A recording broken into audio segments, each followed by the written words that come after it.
Morning, everyone. My name is Jonathan Hart, and we'll be starting the webinar in approximately 3 minutes.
Good morning, everyone, and welcome. My name is Jonathan Hart, and I'm a procurement specialist here at the Connecticut Apex Accelerators office.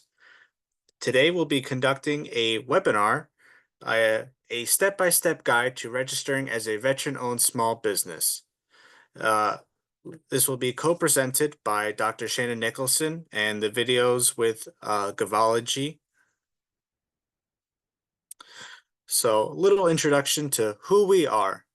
Connecticut Apex is funded in part through a cooperative agreement with the Department of Defense, in addition to funds from the State of Connecticut Department of Economic and Community Development, hosted by the Southeastern Connecticut Enterprise Region sector. We offer government contracting and marketing technical assistance to businesses interested in selling their products and services in the federal, state, and local governments. We help Connecticut businesses compete in the government marketplace.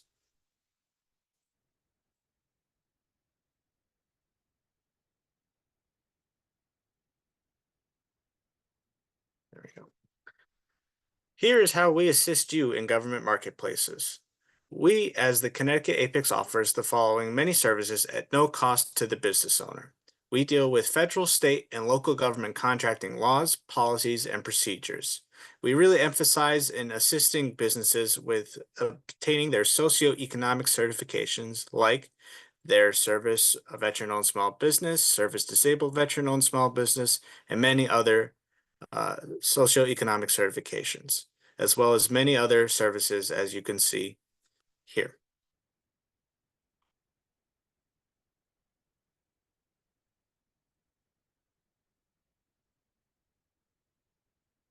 As you can tell through our map, Apex Accelerators are located all throughout the state of Connecticut, with our main office in Groton, Connecticut.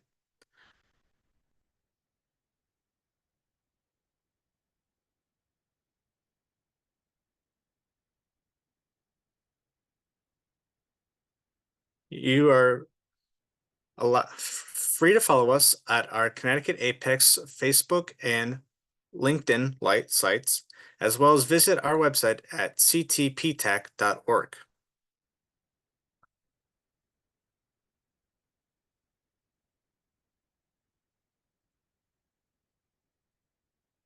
Today's agenda will be showing a few of the getting started, the eligibility, the SBA registration, the application process, what a veteran-owned small business submitted looks like, as well as what happens when it's approved. And we'll have a quick Q&A section afterwards. Now we will begin the webinar video.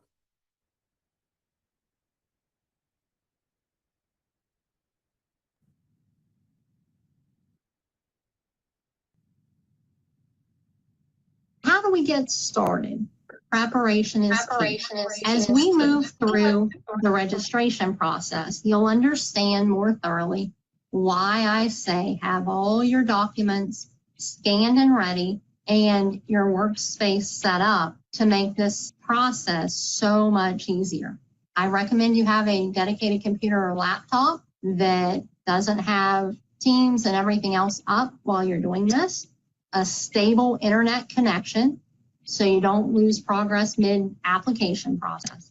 Download and print the document checklist from the SBA's VetCert page and make sure you have all of your documents from that list available the day you're ready to do your registration. I recommend taking a scanner and making all of that documentation digital in a PDF form.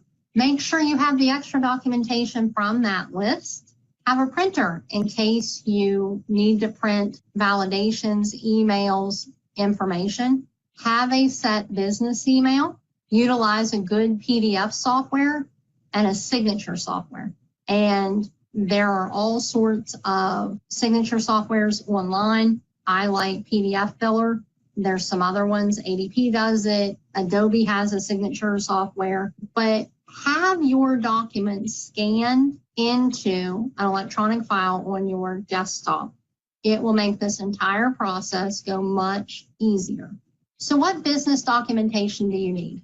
The veteran has to be the primary 51% or more owner and operator of day-to-day operations. If the veteran is not the highest compensated person in the business, you will have to provide a written explanation of why.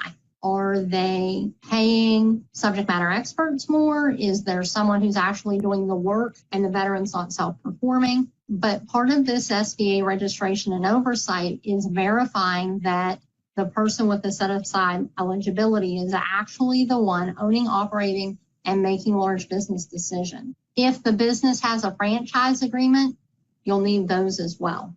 Any delinquencies in taxes, liens, student loans, federally backed loans, outstanding tax returns, all of that information has to be documented with a letter of explanation, including the amounts owed and who it's owed to before you can complete this registration process, because you could be ineligible for bidding. So getting everything compliant and having everything very clearly laid out is important. So further documentation. If the owner or any family member is a federal employee at GS 13 level or above, you're going to have to get a non-objection letter from the federal employee's ethical official. If your spouse or even you work for the FBI, the DOD, any of those agencies, you have to let them know that you have established a business and that you are pursuing federal contracting and set-asides, and get their approval. It removes any sort of impropriety or perception thereof. If the veteran is service disabled and or disabled due to other reasons and they have a permanent caregiver, you'll have to provide a written determination from the VA that the veteran has a permanent and total service-connected disability and that such care must be managed by a caregiver. It's hard to explain that you require total care yet are working as the managing operating partner of business.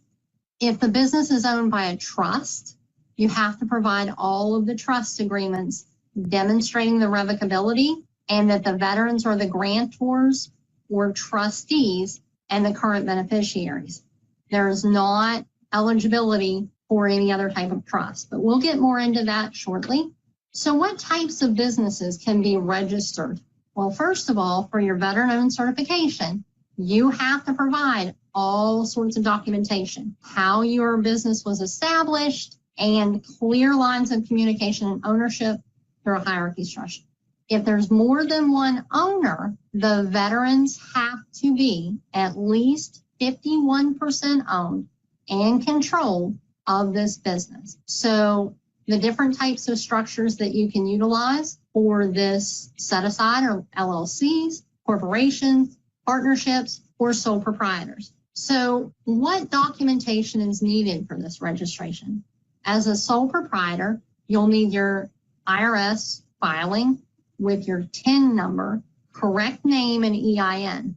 If you DBA or do business as, you'll need that fictitious name certification or trade name and a copy of your most recent taxes. These operational agreements that will also have to be uploaded have to clearly show that the business is owned and operated and registered to the veteran applying for certification. What about for an LLC? So you'll need your articles of incorporation filed through the state, certificate of state formation, your operating agreement, and all amendments. So if you've updated ownership structure, if you've done any of that, you have to provide it. And the minutes demonstrating or establishing current operating procedures, appointment of officers, business decision, and voting rights. Remember, 51% must be owned and operated by veterans. So a general partnership. So if you're working with a GP, again, must be 51% owned and operated by veterans. It can be more than one veteran, but the totality of percentage of ownership and operation control has to be with the veteran. You'll need to include your partnership agreements and all amendments, any of the following documents, your Schedule K1, your Schedule C for proprietorship, your IRS filings and EIN, and then your certificate of trade name or DBA. They also call it the fictitious name certificate. All of that has to match how you filed your state registration and your taxes and has to reflect the veteran. For LLPs or limited partnerships, you'll also provide your partnership agreements, all amendments, your certificate issued by the state, and then again, minutes with election, adoption, business decisions, and voting. So for a corporation, you'll need your articles of incorporation, your bylaws, all of the same things, shareholder agreements, your minutes of meetings, stock ledger, and all of the classifications of stock sharing. If I can stress anything, all documents should be compliant, up to date, and uniform. And when I say uniform, I mean the addresses should be verified to across the board, all of which have to reflect that the owner, operator, organizer, and head executive is your veteran, either service disabled or veteran, and your DD 214 as well. So who's eligible for veteran-owned small business certification? Obviously a veteran. But what about the business itself? You must be a small business, and that is determined by your NAICS codes. Each NAICS code for set-asides published on the SBA site has a different threshold for what establishes a small business. Is it revenue, sales, number of employees? They're different by NAICS codes. And when you do your SAM registration, you will appoint your NAICS code. And each of the NAICS codes that are eligible for set-aside procurement or sole sourcing procurement has a different threshold of what is or is not small. Another eligibility thing that you will hear me say repeatedly today is at least 51% veteran ownership and control. And that is your day-to-day business operations and major decision roles and responsibility. If you go to the SBA and say, I want to register my business, but you work 2 other jobs that have nothing to do with this business or this LLC, they're going to want to know how you plan on validating that, which goes back to all of our scanned documents. So what are the requirements? And how do we make this process easier? You ensure that you are using the address that matches this va.gov residence address. If you don't, and there's a disconnect or there's a difference, the first thing I suggest you do is make sure all of your addressing and registrations line up. Update your va.gov listing. You need to ensure that your state business registration is active and up to date. and that the address for your registration lines up with that va.gov listing of the veterans. And then make sure your sam.gov registration is registered first, up to date, and active. This will ensure that you have a unique entity identifier and your cage code. Those are all things you'll need to write down and keep present so that you can upload as you go. So let's say today is the day we've established our LLC and everything is current in our state registration. You've attended this webinar, Dr. Nicholson said, make sure my va.gov is up to date. You have all that, but we haven't registered with sam.gov. Okay, you'll log in and register with sam.gov, which is the System Award Management account, and you'll ensure that it's up to date and reflects all of the NAICS codes, which are your services and categories that you're willing to provide, and make sure that your registration is set for the purposes of all awards. We're not just looking at loans and grants, but in order for the new Vet First system to pull the information from sam.gov during the validation process, you have to make sure it's open for all awards and up to date and reflects that the actual owner and managing partner is the veteran. So we have this up to date, we're registered, it's been active, and we're ready to go. But what are our NAICS codes? You can Google NAICS lookup, and it's free, and you can go in and make sure that all of your NAICS codes for your services or products are correct and that they're registered in sam.gov accordingly. So it's okay to have multiple NAICS codes. Most of us will, but you want to make sure that your NAICS actually represent who and what you're doing. So it's important to have these appropriately identified and listed in your registration and your certs and reps with the SBA. Each NAICS code has a different threshold or size standard to be considered a small business. And again, you have to be a small business to take advantage of the veteran-owned small business and service-disabled veteran-owned small business certification process. So our SAM account is up to date, our NAICS codes have been identified, and everything is good, and we're ready to register with the SBA. You need to create an SBA account. So you'll go to My SBA and step by step fill out the registration account.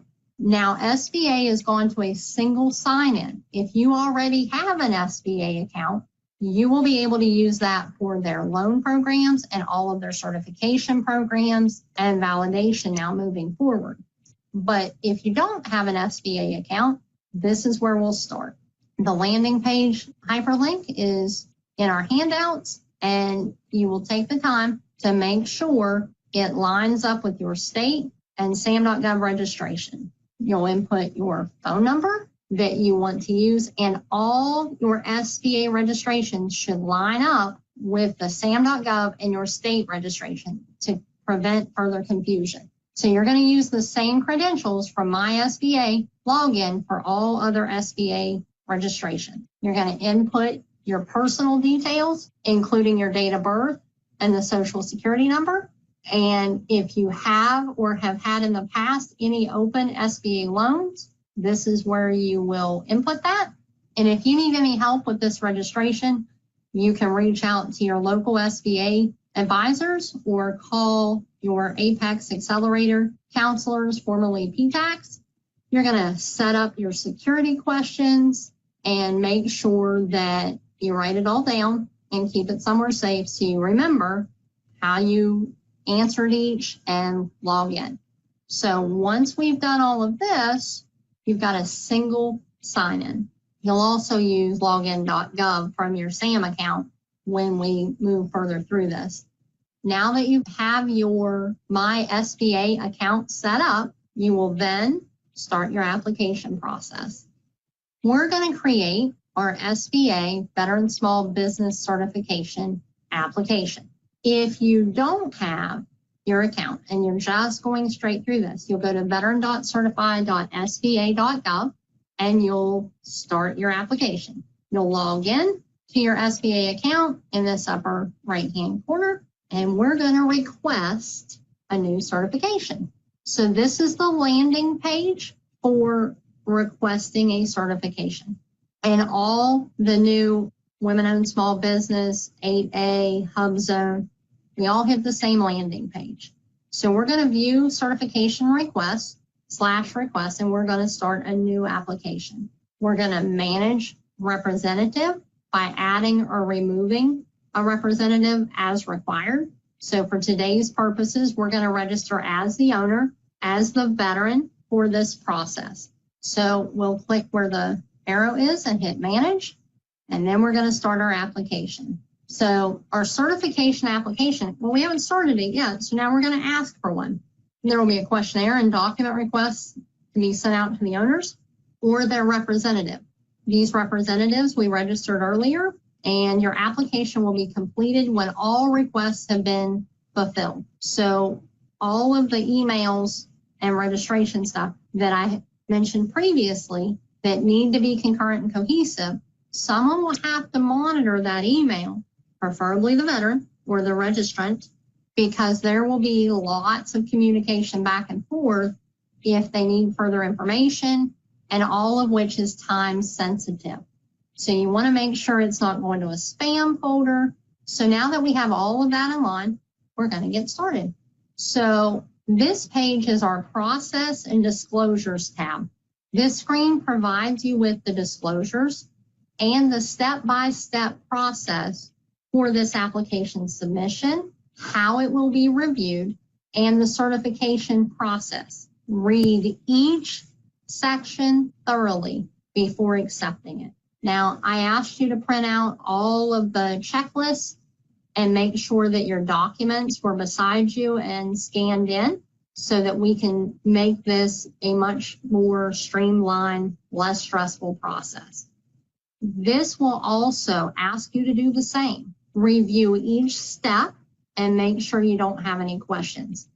At any point in time during the process, you can reach out to your SBA or your Apex Accelerator for further support or for clarification. And remember, this is a federal application, so you don't want to falsify anything or put anything in that you don't truly understand. As we accept all of the process stuff, we're down to asking for a certification application to be considered. So we've accepted the terms and conditions and the roles and certification responsibility.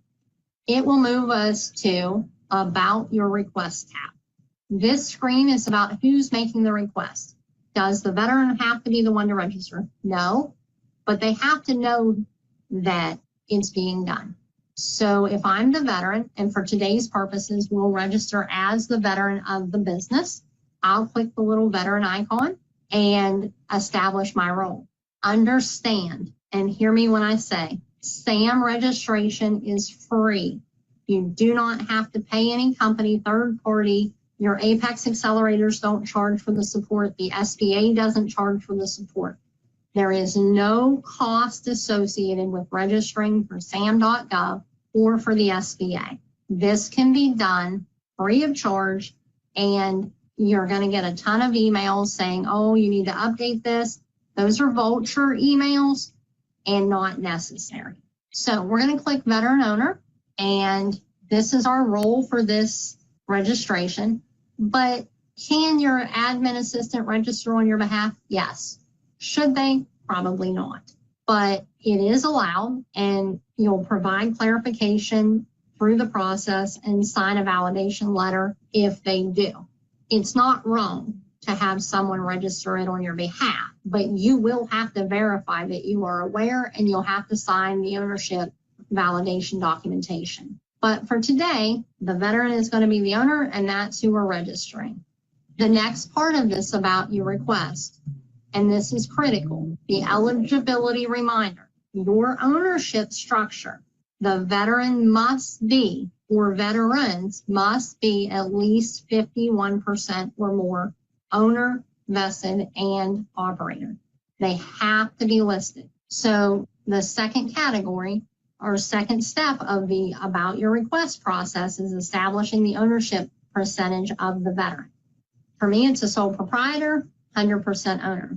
The next question is, does the veteran have a service-connected disability? This section, this question will determine, are you registering as a service-disabled veteran-owned small business or a veteran-owned small business? If you are registering as an SD VOSB, you're automatically a VOSB.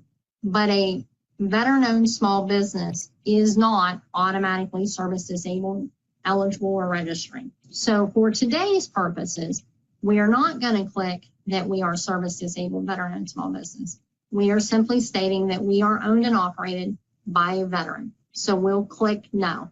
Now we walk through our pre-assessment. This is the system's way of validating that we understand the requirements for this registration.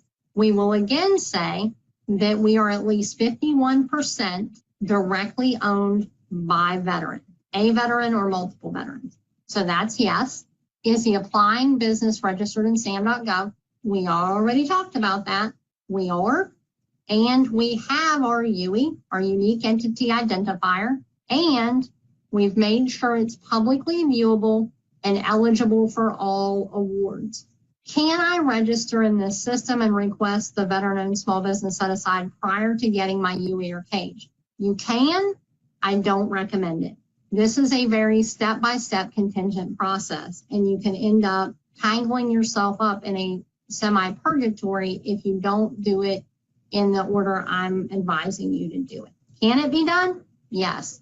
Will it take longer? Yes. Do you need the headaches? No. So make sure you already have your UE. Make sure all of those registrations and everything are up to date.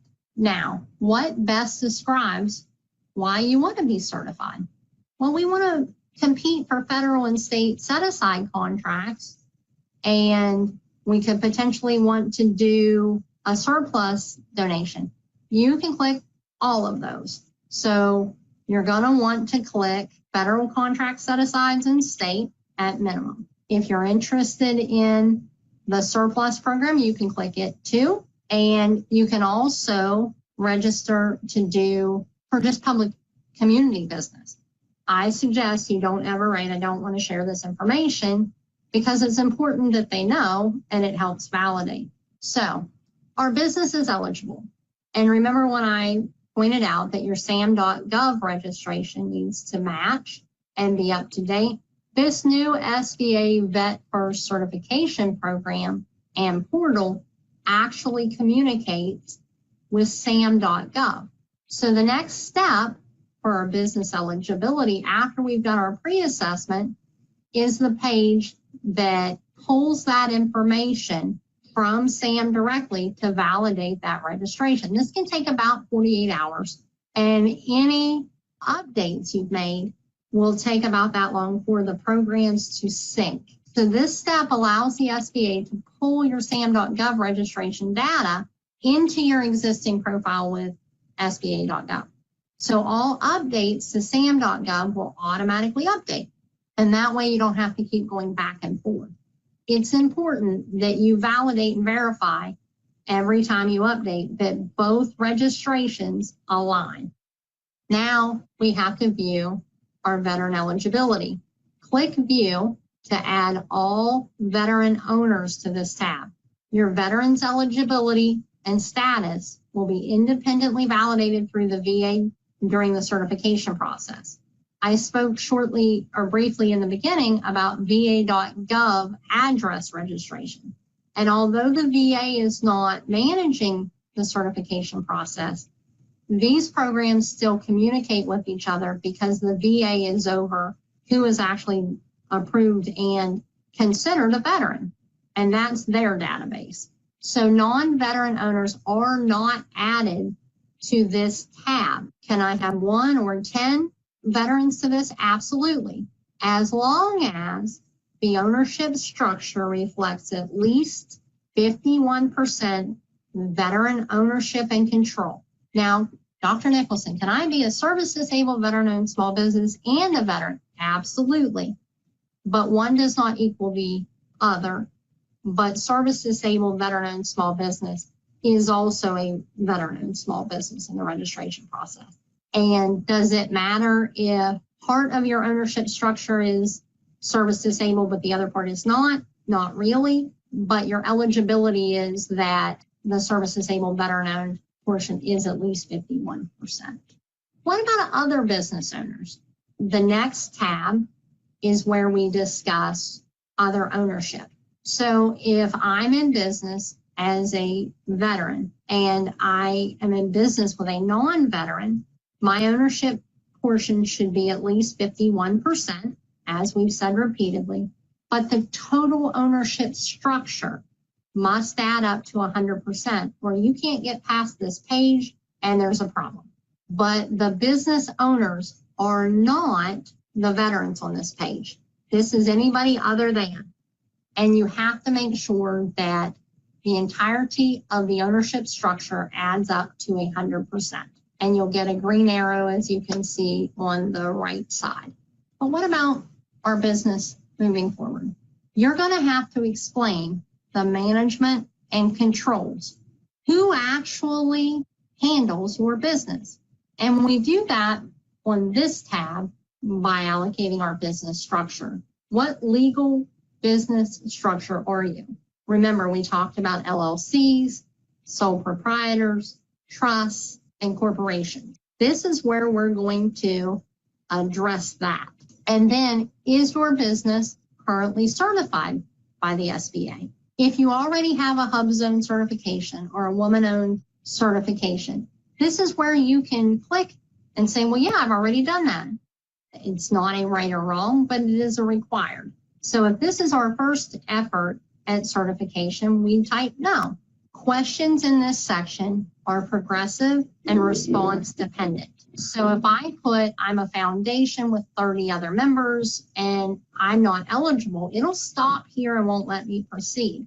But the more information that the system needs for your eligibility and your validation, the more questions you're going to get in this section.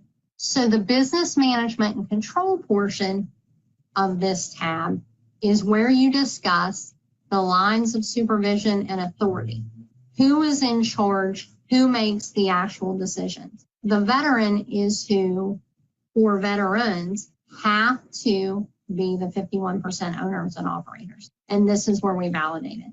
And we're going to address what we formally call them. Is it the president, the CEO, managing member, or partner?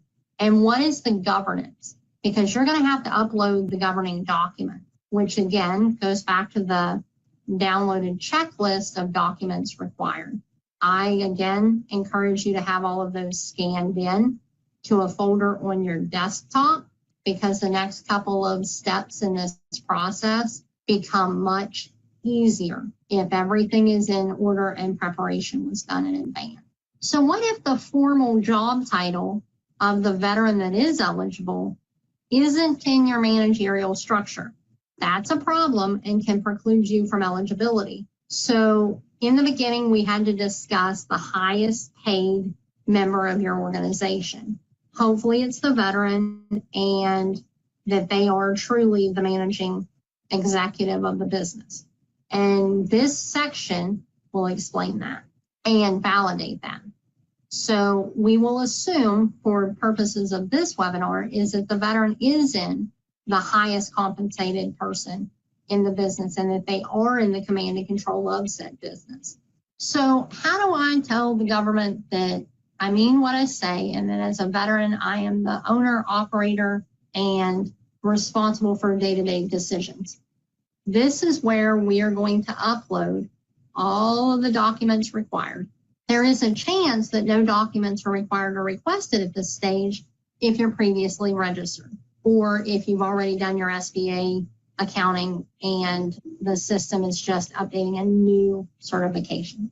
For the purposes of today, we're going to pretend that we need to update all of our documents. Do not encrypt them because the government can't open them. Make sure your file size is no more than 35 megabytes and that the file format is correct. They'll take PDFs, Excel spreadsheets, doc or docx out of Word, JPEGs or pictures or PNGs. So no bitmap, no phone recording, no videos. They have to be in the right structured format to be opened or even accepted by the system. So as you're requesting or have been requested these uploaded documents, make sure you keep note for yourself and go back and verify that they've been updated successfully. By having them all in digital form on your desktop, we can drag and drop. Now, our owners and representatives have all been documented in this application process. However, they will still have to complete additional questionnaires and provide signatures based on our application responses. This tab will show you what we're applying for, your identification number, and where we're at in the process. So you'll review this before final submission of your application process to make sure they have everything and to see if there's anything else missing. On the left-hand side of this screen, we have all green check marks.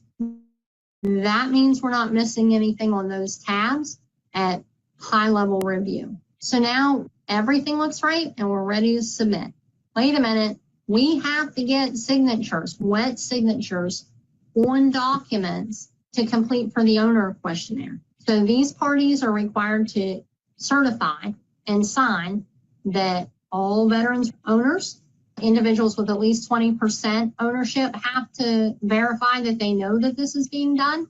Individuals with less than 20% ownership who are actively involved with the company, serving as an officer or able to sign paperwork, they'll have to be, there's questions for them. If a business owner is a part of another entity or owns at least 20%, participates, etc., you're going to have your authorization for signature on that as well. Once we have all of that and we've submitted it, then what? Okay, all of my papers are signed. Everything was submitted through the portal. I'm done. Not quite. This is where we're going to have emails back and forth. The application has been submitted to your SBA Vet First CVE, Counselor Verification Expert, and we wait. But the correspondence will go back and forth via email or potentially phone call. Check the spam folder. These are all time-sensitive communications and may or may not require further documentation or submittal. It's really important that you don't ignore these emails or forget about the registration process.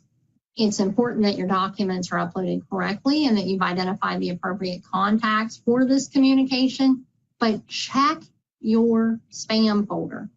Make sure you're monitoring this and that you log in and check your MySBA account on a regular basis so that you don't miss these time-sensitive communications. So your verification process, you can confirm your reported status on the summary page of the application. So when you log back into your mysba.gov or your vetsba.gov certification, when you log in, you can check to see where you're at in the process. It will send you alerts or notifications, and it'll also let you know when your certification has been approved. Yay, we finally got our certification application has been approved. We've been notified that we are officially a veteran-owned small business certified by the SBA's Vet First program. But now what? You are now eligible to pursue veteran-owned small business set-asides based on your appropriate NAICS categories for small businesses. And we can go over different ways to leverage and to locate these opportunities and make sure that we utilize this to the best ability and to garner the most success with it.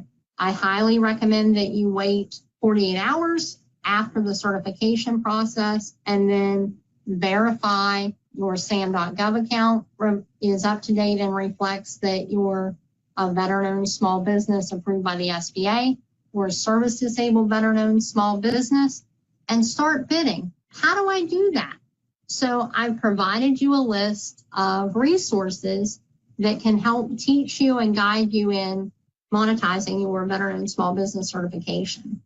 The SBA, Small Business Administration, can help you navigate the waters of growing your business, provide resources for lending and education, and networking events. Your Apex Accelerator, formerly PTAX, are now under control of the Department of Defense under the Undersecretary of Defense. PTAX are your go-to resource for your SAM.gov registration and to learn how to do government contracting. They offer networking events and one-on-one counseling. You have a small business development centers in your area that are an extension of the SBA that can help with small business coaches. Project Spectrum can help you with cybersecurity and education. And then utilize your resource partners, networking, and industry events. These are all excellent ways for you to leverage your veteran and small business status into government contracting success. Now let's look at different ways we can leverage our veteran and small business certification. Like we discussed earlier, the VA sets aside 7% of all procurement dollars. So you can go to www.va.gov at the Vet First Certification Program and locate different procurements. This is where we can find updates, frequently asked questions, and the OSBA link is on the right. And the OSBA is the Office of Small Disadvantaged Business Utilization. Now, we can find procurements doing business with the VA. There are procurements here, and the Office of Procurement, Acquisition, and Logistics, or OPAL, can be found here. There are subcontracting opportunities here and other resources, including VA Small Business Liaisons and other information. SAM.gov also has set-asides and registrations, and this is where you can find procurements. I was signed in a second ago, and we will go to search, and we want to find opportunities, contract opportunities, and we are going to look at set aside. You're going to go to the drop down, and there are service disabled, veteran and small businesses, set asides, economically disadvantaged, and veteran and small business specific to the VA. There are sole source set-asides. We are going to click on VOSB, and this is how we'll do this. Now, each of these opportunities, you'll look for when they were published, your NAICS code. You can also search solely by NAICS codes to utilize and narrow this down. I discussed Apex Accelerators, formerly PTAX, but the Association of Procurement Technical Assistance Centers, or APTAC, will help you find your local PTAC, which is now Apex Accelerators. There's one in every state, and you can reach out to those resources, and they can help you for free of charge locate opportunities and learn how to pursue these opportunities, leveraging your veteran and small business or service disabled veteran and small business certification. And then there's the industrial base under the Assistant Secretary of Defense, another means of leveraging your certification for procurement opportunities and locate those. You can find all open opportunities. You can network and visit. Veteran-owned small business certification can also be leveraged within your state procurement opportunities, depending on which state and the set-aside programs they have available. Again, I highly encourage you to reach out to your Small Business Administration, your SBDCs, which are your Small Business Development Centers, and or Disadvantaged Centers, and your Apex Accelerators, formerly PTACs, to leverage that and to gain support and help in navigating government contracting, utilizing your veteran-owned small business certification. And that concludes my presentation. Tyrese?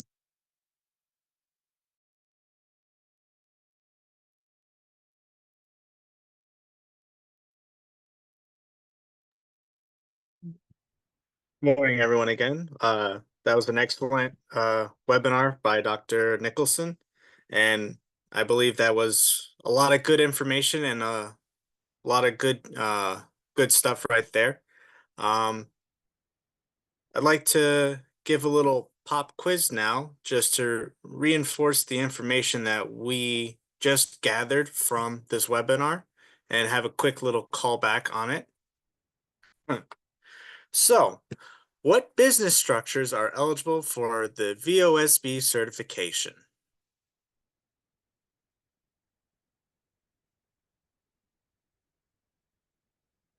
The dependent, a son or daughter of a veteran, may certify as a generation veteran-owned small business.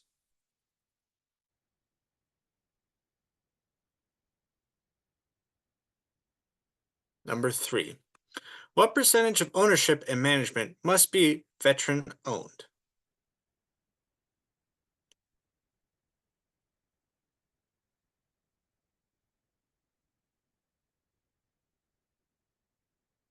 Number 4.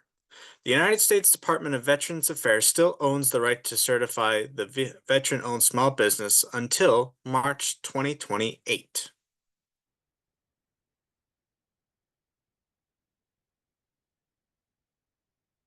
And the fifth and final question of this little pop quiz is, the Federal Register ordered the removal of the veteran-owned small business certification process from the VA because contracting officers were too busy to keep up with all the questions small business owners had.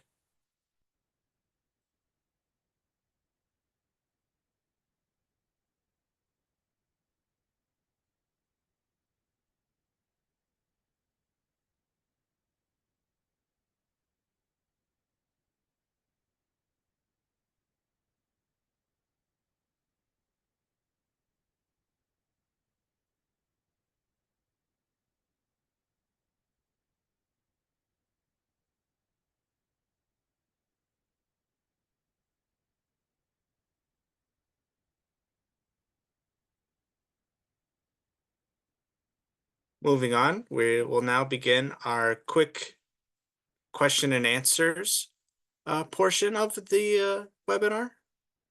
Let me pull up the Q&As.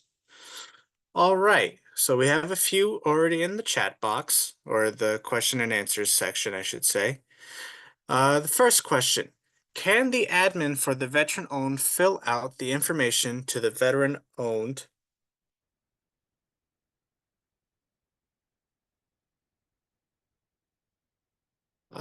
information to the veteran-owned?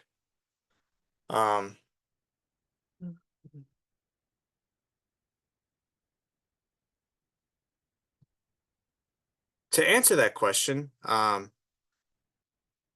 as Dr. Nicholson stated, yes, your administrative assistants can help you fill out the information during the process, but again, the veteran has to certify at the end prior to submitting that information. Now, some of you, once you receive your certification, you'd like to include that logo within your documentations and stuff like that. And you want to know who provides that logo, the official logo for that certification. You can reach out to the SBA specifically or find that logo online or on the SBA website. They will have that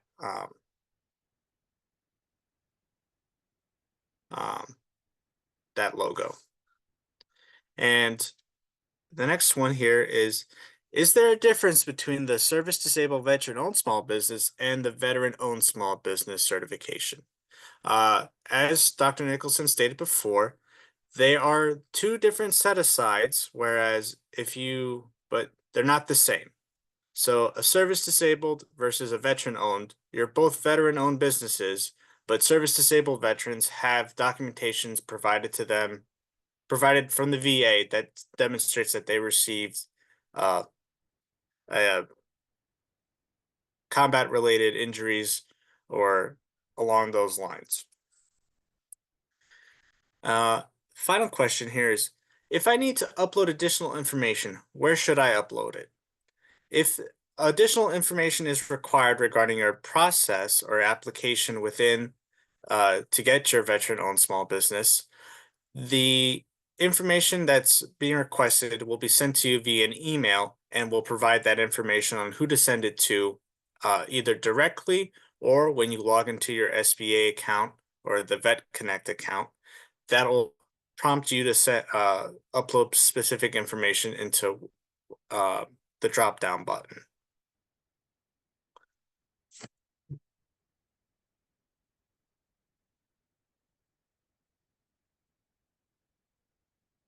If there's any other questions, feel free to ask.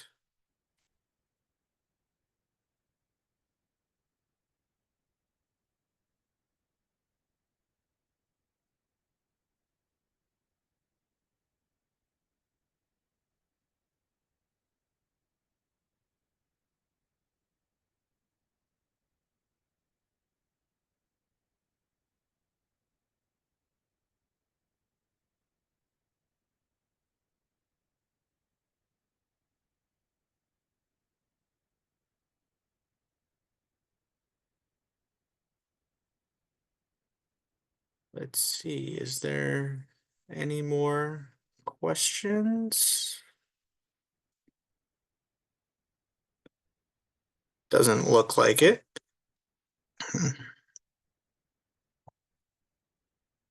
All right.